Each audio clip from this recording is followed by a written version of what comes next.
जय जगन्नाथ बंधुगण आज आम जानिबा 19 जुलाई 2025 शनिवार दिनर द्वादश राशि राशिफल विषय रे। एही दैनिक राशिफल चंद्रंको गोचर गणना को नहीं आधारित एवं चंद्रंको गोचर गणना आम जीवन रे बहुत प्रभाव पकई थाए। तो आसंतु सर्वप्रथमे जानिबा आजिर तिथि और राशि नक्षत्र विषय रे। आज हेउची 19 जुलाई 2025 शनिवार श्रावण कृष्ण पक्ष नवमी दिवा 2 घंटा 42 मिनिट गते दशमी। आज द्विजा नक्षत्र रात्र 12 घंटा 37 मिनिट गते कृतिका नक्षत्र। आज मेष चंद्र अहोरात्र। आजिर सांवत्सरिक श्राद्ध नवमीर एकधिष्ट पार्वण। आजिर शुभ बेला दिवा 9 घंटा 47 मिनिट रु 1 घंटा 20 मिनिट पर्यंत। आजिर सूर्योदय प्रातः 5 घंटा 21 मिनिट। आजिर सूर्यास्त संध्या 6 घंटा 38 मिनिट। आज मेष राशि घात चंद्र एवं वृष सिंह और कन्या राशि घात बार। आज लाउ खाइबा निषिद्ध। तो बंधुगण आसंतु जानिबा आजिर राशिफल विषय रे। ता पूर्वरु आम चैनल को जो मैंने नुआ करी आछंती तले थिवा लाल रंगर सब्सक्राइब बटन को दबाई आम चैनल को सब्सक्राइब करंतो और पाखरे थिवा घंटी बटन को दबाई ऑल रे सिलेक्ट करंतो काहेकि ना आमे अपलोड करिथिबा प्रत्येक वीडियो रो नोटिफिकेशन आपण सर्वप्रथमे पाई परिबे। तो प्रथमे जानिबा मेष राशि विषय रे। आज आपणक घात चंद्र कारणरू निज लोकंक सहित अप्रियता वृद्धि पाइब। गृह परिवार रे कोनोसी कथा को नहीं वाद विवाद और जुक्तितर्कर संभावना रही जहा फल रे मानसिक चिंतित रहिबा सहित सामान्य शारीरिक पीड़ा अनुभव करिवे। वाणिज्य व्यवसाय क्षेत्र रे आयर स्थिति मध्यम धरणर रहिब।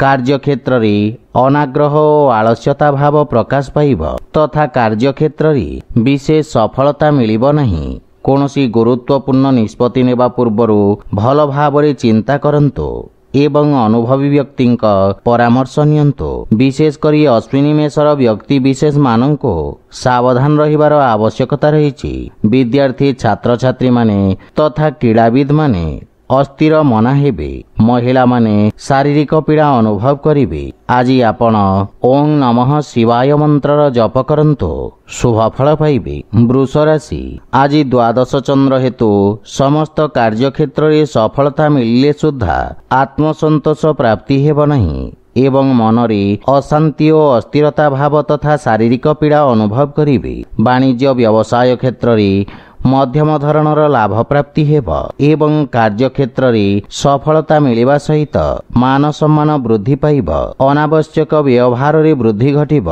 किंतु आपण समस्त कार्य रे सुचिंतित पदक्षेप नेबारे सक्षम हेबे। विशेष करी जेउ मानकर कृतिका और मृगशिरा वृष से माने शुभ फल प्राप्त करिवे। विद्यार्थी छात्र छात्री माने शिक्षा क्षेत्र रे मनोयोग देबे तथा क्रीड़ाविद माने कर्म रे यत्न नेबे। महिला माने धार्मिक कार्य रे रुचि रखिबे। आज आपण शिवलिंग रे जल अर्पण करंतो शुभ फल पाइबे। मिथुन राशि आपणक एकादश भाव रे चंद्रदेवंको गोचर आपणक कार्य को विलंब करिब किंतु संपूर्ण सफलता हासिल करिबे एवं नूतन नियुक्ति पई प्रयास करुथुवा व्यक्ति को इच्छाकृत सफलता पाइबा पई किछि समय लागिब।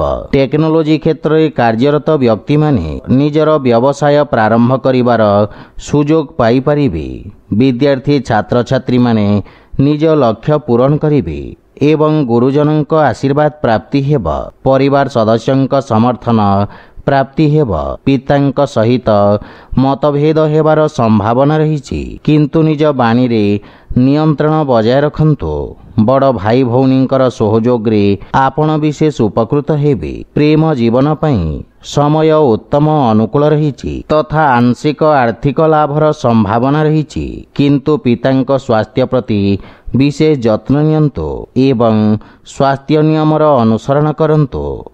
ଆଜି ଆପଣ ଗୋମାତାଙ୍କୁ ଖାଇବାକୁ ଦିଅନ୍ତୁ, ଶୁଭଫଳ ପାଇବେ। କର୍କଟ ରାଶି ଆଜି ବିଶେଷ କରି ଯୁବାବର୍ଗ ଓ ନୂତନ ବ୍ୟବସାୟୀମାନଙ୍କ ପାଇଁ ଧନ ପ୍ରାପ୍ତିର ସମ୍ଭାବନା ରହିଛି। ଆପଣଙ୍କ ଆତ୍ମବିଶ୍ୱାସରେ ବୃଦ୍ଧି ଘଟିବ ଏବଂ ଆପଣଙ୍କ ଶକ୍ତି ବୃଦ୍ଧି ପାଇବ। ଆପଣ ସମାଜ ତଥା କାର୍ଯ୍ୟକ୍ଷେତ୍ରରେ ଉତ୍ତମ ମାନ ସମ୍ମାନ ପାଇବେ ଏବଂ ପଦୋନ୍ନତିର ମଧ୍ୟ ଯୋଗ ରହିଛି। ଆପଣଙ୍କ ଅଭିଜ୍ଞତା ଓ ଜ୍ଞାନ ବ୍ୟବସାୟ ତଥା କାର୍ଯ୍ୟକ୍ଷେତ୍ରରେ ଲାଭଦାୟକ ସିଦ୍ଧ ହେବ। ପାରିବାରିକ ସ୍ତରରେ ଆପଣ ଜୀବନସାଥୀଙ୍କ ଭାବନାକୁ ସମ୍ମାନ କରିବେ ଏବଂ ପରସ୍ପର ମଧ୍ୟରେ ପ୍ରେମ ଭାବ ବୃଦ୍ଧି ପାଇବ। ମହତ୍ୱପୂର୍ଣ୍ଣ ବିଷୟରେ ଆପଣ ଚର୍ଚ୍ଚା କରିବେ, ଯାହା ଜୀବନ ସମ୍ବନ୍ଧିତ ଗୁରୁତ୍ୱପୂର୍ଣ୍ଣ ନିଷ୍ପତ୍ତି ନେବାରେ ସାହାଯ୍ୟ କରିବ। ଆର୍ଥିକ ସ୍ଥିତି ଉତ୍ତମ ଅନୁକୂଳ ରହିବ ଏବଂ ବ୍ୟବସାୟୀମାନେ ଉପକୃତ ହେବେ। ସ୍ୱାସ୍ଥ୍ୟ ଦୃଷ୍ଟିରୁ ଦିନଟି ସାମାନ୍ୟ ରହିବ। ଆପଣ ଶାରୀରିକ କ୍ଳାନ୍ତ ଏବଂ ଦୁର୍ବଳତା ଅନୁଭବ କରିବେ। ଆଜି ଆପଣ ଭଗବାନ ଗଣେଶଙ୍କୁ ଦୁବ ଅର୍ପଣ କରନ୍ତୁ, ଶୁଭଫଳ ପାଇବେ। ସିଂହ ରାଶି ଆଜି ଭାଗ୍ୟ ଆପଣଙ୍କ ସପକ୍ଷରେ ରହିଛି। ଆପଣ ଆଜି ପୂର୍ବରୁ ଲାଗି ରହିଥିବା ସମସ୍ୟାରୁ ମୁକ୍ତି ପାଇବେ। କାର୍ଯ୍ୟକ୍ଷେତ୍ରରେ ପ୍ରଗତି ହେବ। ରୋଜଗାର କ୍ଷେତ୍ରରେ ଆପଣଙ୍କ କଠିନ ପରିଶ୍ରମ ସୁଖଦ ପରିଣାମ ପ୍ରଦାନ କରିବ। ସକାରାତ୍ମକ ବିଚାର ସହିତ କରାଯାଇଥିବା ସମସ୍ତ କାର୍ଯ୍ୟରେ ନିଶ୍ଚିତ ସଫଳତା ହାସଲ କରିବେ। ମଧ୍ୟବିତ୍ତ ବ୍ୟବସାୟୀମାନଙ୍କ ପାଇଁ ସ୍ଥିତି ଉତ୍ତମ ଅନୁକୂଳ ରହିଛି। ପରିବାର ସଦସ୍ୟଙ୍କ ପୂର୍ଣ୍ଣ ସହଯୋଗ ପ୍ରାପ୍ତି ହେବ ଏବଂ ଜୀବନସାଥୀଙ୍କ ସାହାଯ୍ୟରେ ଆପଣ ନିଜର ସମସ୍ତ ଲକ୍ଷ୍ୟକୁ ସଫଳତାର ସହିତ ହାସଲ କରିବେ। ପରିବାର ସଦସ୍ୟଙ୍କ ସହିତ ସର୍ବୋତ୍ତମ ସମୟ ଅତିବାହିତ କରିବେ ଏବଂ ପାରିବାରିକ ଜୀବନ ସୁଖମୟ ହେବ। ବିଦେଶରୁ କିଛି ସୁଖଦ ସମାଚାର ପ୍ରାପ୍ତି ହେବ। ସ୍ୱାସ୍ଥ୍ୟ ଅବସ୍ଥାରେ ଉନ୍ନତି ହେବ ଏବଂ ମାନସିକ ଶାନ୍ତି ଅନୁଭବ କରିବେ। ଏହା ବ୍ୟତୀତ ଆଂଶିକ ଧନଲାଭର ମଧ୍ୟ ଯୋଗ ରହିଛି। ଆର୍ଥିକ ସ୍ଥିତି କ୍ଷେତ୍ରରେ ଉନ୍ନତି ହେବ। ଆଜି ଆପଣ ଭଗବାନ ବିଷ୍ଣୁଙ୍କ ପୂଜାର୍ଚ୍ଚନା କରନ୍ତୁ, ଶୁଭଫଳ ପାଇବେ। କନ୍ୟା ରାଶି ଆପଣଙ୍କ ଅଷ୍ଟମ ଭାବରେ ଚନ୍ଦ୍ରଦେବଙ୍କ ଗୋଚର ଆପଣଙ୍କ ଦୈନିକ ଦିନଚର୍ଯ୍ୟାକୁ ପ୍ରଭାବିତ କରିବ ଏବଂ ଧନହାନିର ମଧ୍ୟ ସମ୍ଭାବନା ରହିଛି। କର୍ମକ୍ଷେତ୍ରରେ ଅନାବଶ୍ୟକ ସମସ୍ୟା ଆପଣଙ୍କୁ ହଇରାଣ କରିବ। ସେଥିପାଇଁ କୌଣସି ପ୍ରକାରର ଅନାବଶ୍ୟକ ରିସ୍କ ନିଅନ୍ତୁ ନାହିଁ ଏବଂ ସତର୍କତା ବଜାୟ ରଖନ୍ତୁ। ବିଦ୍ୟାର୍ଥୀ ଛାତ୍ରଛାତ୍ରୀମାନଙ୍କୁ ନିଜ ଲକ୍ଷ୍ୟ ହାସଲ କରିବାକୁ ଅଧିକ ପରିଶ୍ରମ କରିବାକୁ ପଡ଼ିବ। ପାରିବାରିକ ସମ୍ପର୍କର ବିଶେଷ ଧ୍ୟାନ ରଖନ୍ତୁ। ମାନସିକ ଚାପ କାରଣରୁ ଆପଣଙ୍କ ବାଣୀରେ କଠୋରତାର ପ୍ରଭାବ ରହିବ। ଶ୍ୱଶୁର ଘର ପକ୍ଷରୁ କିଛି ବାଦବିବାଦର ସମ୍ଭାବନା ରହିଛି। ସେଥିପାଇଁ ଉପଯୁକ୍ତ ଦୂରତା ରଖିବା ଲାଭଦାୟକ ହେବ। ଆର୍ଥିକ ସ୍ଥିତି କ୍ଷେତ୍ରରେ କ୍ଷତିର ସମ୍ଭାବନା ରହିଛି, ତେଣୁ ତରବରିଆ ଭାବରେ କୌଣସି ପ୍ରକାର ଆର୍ଥିକ ନିର୍ଣ୍ଣୟ ନିଅନ୍ତୁ ନାହିଁ। ସ୍ୱାସ୍ଥ୍ୟ ଅବସ୍ଥାରେ ଉଚ୍ଚନୀଚର ସ୍ଥିତି ରହିବ ଏବଂ ଶ୍ୱାସ ସମ୍ବନ୍ଧିତ ରୋଗୀ ମାନସିକ ଚାପରୁ ଦୂରେଇ ରୁହନ୍ତୁ ଏବଂ ସ୍ୱାସ୍ଥ୍ୟ ନିୟମର ଅନୁସରଣ କରନ୍ତୁ। ଆଜି ଆପଣ ଓಂ ନମଃ ଶିବାୟ ମନ୍ତ୍ରର ଜପ କରନ୍ତୁ, ଶୁଭଫଳ ପାଇବେ। ତୁଳା ରାଶି ଆପଣଙ୍କ ସପ୍ତମ ଭାବରେ ଚନ୍ଦ୍ରଦେବଙ୍କ ଗୋଚର ଆପଣଙ୍କୁ ମାନସିକ ଶାନ୍ତି ପ୍ରଦାନ କରିବ।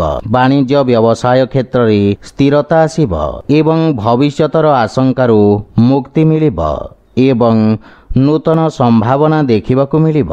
କିନ୍ତୁ ଆପଣ ଦିନଚର୍ଯ୍ୟାକୁ ବ୍ୟବସ୍ଥିତ ରଖନ୍ତୁ। ଅସମାପ୍ତ କାର୍ଯ୍ୟ ସମାପ୍ତ କରିବାରେ ଆପଣ ସଫଳତା ପାଇବେ। ଜୀବନସାଥୀଙ୍କ ସହିତ ସମ୍ପର୍କ ସୁଦୃଢ଼ ହେବାକୁ ଲାଗିବ। ଛୋଟ ଭାଇ ଭଉଣୀଙ୍କ ସ୍ନେହ ପାଇବେ ଏବଂ ସେମାନେ ଆପଣଙ୍କୁ ଅନୁସରଣ କରିବେ। ବନ୍ଧୁମିତ୍ରଙ୍କ ଯୋଗାଯୋଗରୁ ଆପଣ ଉପକୃତ ହେବେ ଏବଂ ସମସ୍ୟାରୁ ମୁକ୍ତି ମିଳିବ। ପ୍ରେମ ଜୀବନରେ ସମନ୍ୱୟ ପ୍ରତିଷ୍ଠା କରିବାର ଆବଶ୍ୟକତା ରହିଛି, ଅନ୍ୟଥା ମତଭେଦର ସମ୍ଭାବନା ରହିଛି। ଯଦି ଆପଣ କୌଣସି ପ୍ରକାରର ବ୍ୟବସାୟିକ ଋଣ ବା ନିବେଶ ପାଇଁ ଚେଷ୍ଟା କରୁଛନ୍ତି, ତେବେ କୌଣସି ପରିଚିତ ବ୍ୟକ୍ତିଙ୍କ ଠାରୁ ସାହାଯ୍ୟ ପାଇବାର ସମ୍ଭାବନା ରହିଛି। ସ୍ୱାସ୍ଥ୍ୟ ସମ୍ବନ୍ଧିତ ସମସ୍ୟା ଗୁଡ଼ିକରେ ଆରାମ ମିଳିବ ଏବଂ ଆର୍ଥିକ ସ୍ଥିତିରେ ସୁଧାର ଆସିବ ଏବଂ ନୂତନ ଆୟର ଉତ୍ସରୁ ଲାଭ ପ୍ରାପ୍ତି ହେବାର ସମ୍ଭାବନା ରହିଛି। ଆଜି ଆପଣ ଶ୍ରୀ ରାଧାକୃଷ୍ଣଙ୍କ ମିଳିତ ଉପାସନା କରନ୍ତୁ, ଶୁଭଫଳ ପାଇବେ। ବିଛା ରାଶି ଆପଣଙ୍କ ଷଷ୍ଠ ଭାବରେ ଚନ୍ଦ୍ରଦେବଙ୍କ ଗୋଚର ଆପଣଙ୍କ ବ୍ୟବସାୟ କ୍ଷେତ୍ରରେ କିଛି ସମସ୍ୟା ଉତ୍ପନ୍ନ କରିପାରେ। ଆପଣ ନିଜ ବୁଦ୍ଧି ବଳ ଓ କୌଶଳ ବଳରେ ବିରୋଧୀ ଓ ଶତ୍ରୁମାନଙ୍କୁ ପରାସ୍ତ କରିବେ। ଚିକିତ୍ସା କ୍ଷେତ୍ରରେ ଜଡ଼ିତ ବ୍ୟକ୍ତିଙ୍କ ଖ୍ୟାତିର ବିସ୍ତାର ହେବ। ରାଜକୀୟ କ୍ଷେତ୍ରର କର୍ମଚାରୀମାନଙ୍କ ପାଇଁ ଏକ ବ୍ୟସ୍ତବହୁଳ ଦିନ ରହିବ। ନୂତନ ଦାୟିତ୍ୱ ସହିତ ସ୍ଥାନ ପରିବର୍ତ୍ତନର ମଧ୍ୟ ସମ୍ଭାବନା ରହିଛି ଏବଂ ପାରିବାରିକ ଆକାଂକ୍ଷା ବୃଦ୍ଧି ପାଇବ ଏବଂ କିଛି ଅନାବଶ୍ୟକ ଖର୍ଚ୍ଚ ଆପଣଙ୍କୁ ବିଚଳିତ କରିପାରେ। ପିତାଙ୍କ ସମର୍ଥନ ଏବଂ ମାର୍ଗଦର୍ଶନରୁ ଆପଣ ବିଶେଷ ଲାଭବାନ ହେବେ। ଜୀବନସାଥୀଙ୍କ ସହିତ ସମ୍ପର୍କ ସୁଦୃଢ଼ ହେବ ଏବଂ ପ୍ରେମ ଜୀବନ ପାଇଁ ମଧ୍ୟ ସମୟ ଉତ୍ତମ ଅନୁକୂଳ ରହିଛି, କିନ୍ତୁ ସ୍ୱାସ୍ଥ୍ୟ ପ୍ରତି ସତର୍କ ରହିବାର ଆବଶ୍ୟକତା ରହିଛି। କୌଣସି ଅଜ୍ଞାତ ବ୍ୟକ୍ତିଙ୍କ ସଂସ୍ପର୍ଶରେ ଆସିବା ଠାରୁ ଆପଣ ଆଜି ଦୂରେଇ ରୁହନ୍ତୁ। ଆର୍ଥିକ ସ୍ଥିତି କ୍ଷେତ୍ରରେ ସୁଧାର ହେବ, କିନ୍ତୁ ପରିବାରର ଅନାବଶ୍ୟକ ଖର୍ଚ୍ଚକୁ ନିୟନ୍ତ୍ରଣ କରନ୍ତୁ। ଆଜି ଆପଣ ଗୋମାତାଙ୍କୁ ଖାଇବାକୁ ଦିଅନ୍ତୁ, ଶୁଭଫଳ ପାଇବେ। ଧନୁରାଶି, ଆଜି ଆପଣଙ୍କ ରୋଜଗାର କ୍ଷେତ୍ରରେ ସଫଳତାର ଦୃଢ଼ ସମ୍ଭାବନା ରହିଛି। କୌଣସି ଗୁରୁତ୍ୱପୂର୍ଣ୍ଣ ବ୍ୟକ୍ତିଙ୍କ ମାର୍ଗଦର୍ଶନ ଆପଣଙ୍କ କାର୍ଯ୍ୟକଳାପକୁ ସକାରାତ୍ମକ ଭାବରେ ପରିବର୍ତ୍ତନ କରିବ। ବନ୍ଧୁମିତ୍ରଙ୍କ ସହଯୋଗରେ କରାଯାଇଥିବା ସମସ୍ତ କାର୍ଯ୍ୟ ସର୍ବୋତ୍ତମ ସଫଳତା ପ୍ରଦାନ କରିବ ଏବଂ ଆପଣ ଉପଭୋଗ୍ୟ ସମୟ ଅତିବାହିତ କରିବେ, କିନ୍ତୁ ସମୟର ସଦ୍ବ୍ୟବହାର କରନ୍ତୁ। ସଞ୍ଚାର ମାଧ୍ୟମ ବ୍ୟବହାର କରି ଆପଣଙ୍କ ବ୍ୟବସାୟକୁ ବିସ୍ତାର କରିବାର ପ୍ରୟାସ ଲାଭଦାୟକ ପ୍ରମାଣିତ ହେବ। ପାରିବାରିକ ସହାୟତା ଆପଣଙ୍କ ବ୍ୟବସାୟ କ୍ଷେତ୍ରରେ ସହାୟକ ସିଦ୍ଧ ହେବ, କିନ୍ତୁ ପିତାଙ୍କ ସ୍ୱାସ୍ଥ୍ୟାବସ୍ଥାର ବିଷୟ ଧ୍ୟାନ ରଖନ୍ତୁ।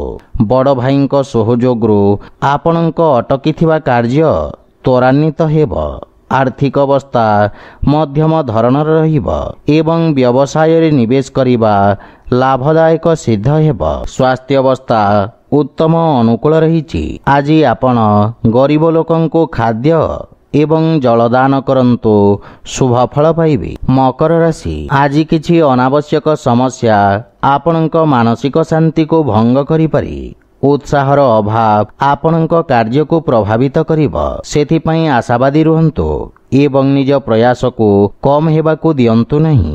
ଆପଣଙ୍କ ଅକ୍ଲାନ୍ତ ପରିଶ୍ରମ ଆପଣଙ୍କୁ ସଫଳତାର ଉଚ୍ଚତାକୁ ନେଇଯିବ। ରାଜକୀୟ ପକ୍ଷରୁ ସମ୍ପୂର୍ଣ୍ଣ ସହଯୋଗ ପ୍ରାପ୍ତି ହେବ। ବୈବାହିକ ଦାମ୍ପତ୍ୟ ଜୀବନ ଅତ୍ୟନ୍ତ ସୁଖମୟ ରହିବ ଏବଂ ଜୀବନସାଥୀଙ୍କ ସହାୟତା ମିଳିବ, କିନ୍ତୁ ସନ୍ତାନ ସମ୍ବନ୍ଧିତ କିଛି ଚିନ୍ତା ଆପଣଙ୍କୁ ହଇରାଣ କରିପାରେ। ଆପଣ ପିତାମାତାଙ୍କ ଠାରୁ ସମ୍ପୂର୍ଣ୍ଣ ସମର୍ଥନ ପାଇବେ। ପ୍ରେମ ଜୀବନରେ ନିଜ ଉପେକ୍ଷାକୁ ନିୟନ୍ତ୍ରଣରେ ରଖନ୍ତୁ। ଆର୍ଥିକ ସ୍ଥିତି ଦୃଷ୍ଟିରୁ ସମୟ ଉତ୍ତମ ଅନୁକୂଳ ରହିଛି। ଦୀର୍ଘକାଳୀନ ନିବେଶ ଆପଣଙ୍କ ପାଇଁ ଲାଭଦାୟକ ସିଦ୍ଧ ହେବ, କିନ୍ତୁ ମାନସିକ ଚାପ ଆପଣଙ୍କ ସ୍ୱାସ୍ଥ୍ୟାବସ୍ଥା ଏବଂ ଏକାଗ୍ରତାକୁ କ୍ଷତି ପହଞ୍ଚାଇପାରେ।